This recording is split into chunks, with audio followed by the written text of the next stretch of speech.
Assalamualaikum warahmatullahi wabarakatuh. Kami dari kelompok 1 akan mempresentasikan hasil analisis novel Peter Pan.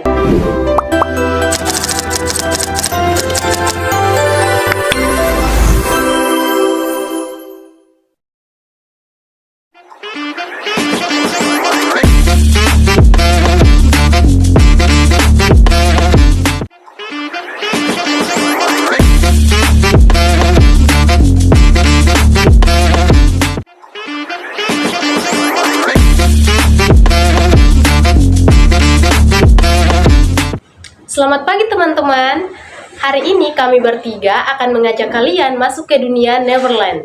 Tapi bukan sekedar petualangan, kita akan membongkar unsur psikologi di balik novel Peter Pan karya James Barrie.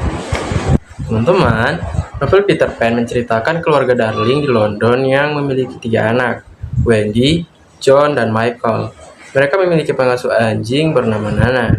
Anak-anak Darling ini sering bermimpi tentang Peter Pan dan negeri anta beranta atau Neverland. Suatu malam, Peter Pan benar-benar muncul di kamar mereka. Peter Pan mengajak Wendy, John, dan Michael ke Neverland. Di Neverland, mereka bertemu dengan anak-anak yang hilang, dipimpin oleh Peter Pan. Mereka juga berhadapan dengan Kapten Hook, kapten bajak laut yang jahat dan kejam, serta para anak buahnya. Wendy menjadi ibu pengganti bagi anak-anak yang hilang. Mereka menjalani berbagai petualangan, termasuk pertempuran dengan Kapten Hook dan para bajak laut. Tinkerbell, peri kecil yang cemburu pada Wendy, seringkali menyebabkan masalah. Suatu hari, Tinkerbell mengujuk anak-anak yang hilang untuk menembak Wendy dengan panah. Tetapi Wendy selamat berkat sebuah kancing pohon ek yang dikenakannya. Kapten Hook menculik anak-anak Darling, tetapi Peter Pan menyelamatkan mereka dalam pertempuran akhir. Kapten Hook dikalahkan dan jatuh ke laut, dimakan oleh buaya. Akhirnya, Wendy, John, dan Michael memutuskan untuk kembali ke rumah mereka di London. Peter Pan tetap tinggal di Neverland, tetapi Wendy berjanji untuk kembali mengunjunginya setiap tahun. Nah, Oka, apa sih inti psikologi yang paling menonjol dari kisah Peter Pan ini? Unsur yang paling menonjol adalah penolakan Peter Pan untuk menjadi dewasa. Peter Pan menolak kedewasaan, menolak tanggung jawab, dan lebih memilih hidup abadi dalam dunia fantasi Neverland. Penolakan ini bukan hanya pada dirinya sendiri, tetapi juga terhadap orang-orang di sekitarnya, seperti Wendy dan Mr. Darling. Ia bahkan menolak kehangatan keluarga yang ditawarkan oleh Miss Darling, dan menolak Wendy saat ia sudah dewasa. Benar, Oka, tapi penolakan itu punya akar yang dalam. Peter Pan lari dari rumah sejak kecil karena takut menjadi dewasa. Ia kecewa pada orang tuanya, terutama pada ibunya yang ia kira sudah melupakannya. Trauma dan kekecewaan ini membuat Peter Pan membenci topik tentang orang dewasa dan keluarga. Nah, menurut kalian berdua, dalam segi psikologi dan sastra, kenapa Peter Pan itu begitu enggan tumbuh dewasa? Pertanyaan bagus sih, Sri. Dalam psikologi, ada istilah Peter Pan Syndrome. Istilah ini merujuk pada orang dewasa yang menolak bertanggung jawab dan tetap ingin hidup seperti anak-anak. Peter Pan adalah gambaran nyata dari sindrom ini. Menurut teori Erik Erikson, setiap manusia harus melewati tahapan perkembangan. Nah, Peter Pan ini memilih berhenti di tahap anak-anak karena ia takut kehilangan kebebasan dan takut menghadapi dunia orang dewasa yang penuh tantangan. Betul sekali, Oka. Tapi kalau kita lihat dari sisi sastra, karakter Peter Pan ini sangat kompleks. Ia memang tampak bahagia, tapi sebenarnya ia sering merasa kesepian.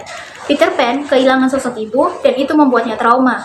Ia takut dekat dengan orang lain, takut dikhianati, dan akhirnya memilih kabur ke Neverland, tempat di mana ia bisa mengatur segala sesuai keinginannya. Jadi, penolakan Peter Pan itu bukan tanpa alasan ya? Apa saja alasan psikologis di balik sikapnya itu? Tepat sekali. Ada 3 alasan. Yang pertama, keinginan kuat untuk tetap menjadi anak-anak dan tidak mau kehilangan kebebasan. Yang kedua, kekecewaan mendalam pada sosok ibu dan keluarga. Yang ketiga, ketakutan akan perubahan fisik dan mental yang datang bersama kedewasaan. Dan akhirnya Peter Pan mengalami berbagai dampak psikologis, misalnya marah pada orang dewasa, bahkan berharap cepat-cepat agar orang dewasa mati di Neverland. Kedua, keributan dan konflik, terutama saat Wendy ingin pulang ke dunia nyata. Dan yang ketiga, keterasingan, karena ia tidak pernah benar-benar diterima di dunia anak-anak maupun di dunia dewasa. Yang keempat, kegelisahan, ketakutan, dan kecemasan setiap kali harus menghadapi perubahan atau tanggung jawab baru. Dan yang kelima, kesedihan yang tersembunyi di balik sikap cerianya. Jadi, Oka, apakah sikap Peter Pan ini adalah bentuk pelarian dari kenyataan? Tepat sekali. Dalam psikoanalisis Freud, pelarian seperti ini adalah mekanisme pertahanan diri. Peter Pan menolak kenyataan pahit, memilih dunia imajinasi agar ia tidak perlu menghadapi rasa sakit atau tanggung jawab. Tapi, ada harga yang harus dibayar. Peter Pan memang bebas, tapi ia juga kehilangan kesempatan untuk tumbuh, belajar, dan membangun hubungan yang sehat. Ia sering merasa cemas, bahkan iri melihat orang lain yang bisa menjalani hidup normal. Wah, ternyata Peter Pan ini bukan hanya sosok yang riang dan penuh petualangan ya. Bagaimana dengan karakter lain, Dina? Wendy, misalnya, ia justru mewakili sisi kebalikan Peter Pan, seperti bertanggung jawab, penuh kasih sayang, dan siap menjadi ibu. Bagi Lost Boys, karakter Wendy ini menunjukkan perkembangan psikologis menuju kedewasaan dan pengorbanan yang sangat kontras dengan Peter Pan. Kapten Hook juga menarik. Di balik kejahatannya, ia menyimpan rasa takut dan ketidakamanan, terutama pada buaya yang mengejarnya. Ini menunjukkan bahwa karakter antagonis pun punya psikologis yang kompleks. Jangan lupa juga kepribadian Peter Pan secara keseluruhan.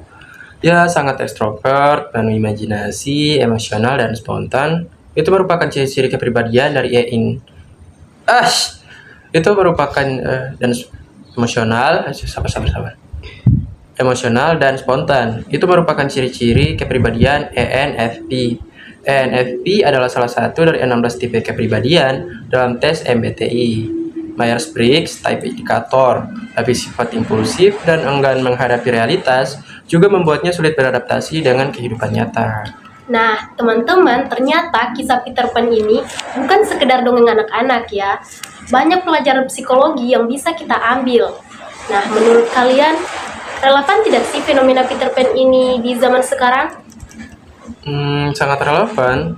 Banyak anak muda yang sekarang yang takut menghadapi dunia nyata memilih bersembunyi di balik zona nyaman seperti Peter Pan di Neverland. Benar, dan kita harus belajar dari Peter Pan bahwa menjadi dewasa memang menantang, tapi itu bagian penting dari perjalanan hidup. Nah, teman-teman, dari kisah Peter Pan ini kita belajar bahwa penolakan terhadap kedewasaan bisa muncul karena trauma, ketakutan, dan keinginan mempertahankan kebebasan. Namun, hal itu juga membawa dampak psikologis seperti kemarahan, keterasingan, bahkan kesedihan. Dan melalui karakter Wendy, kita belajar tentang pentingnya tanggung jawab, cinta, dan keberanian untuk tumbuh dewasa.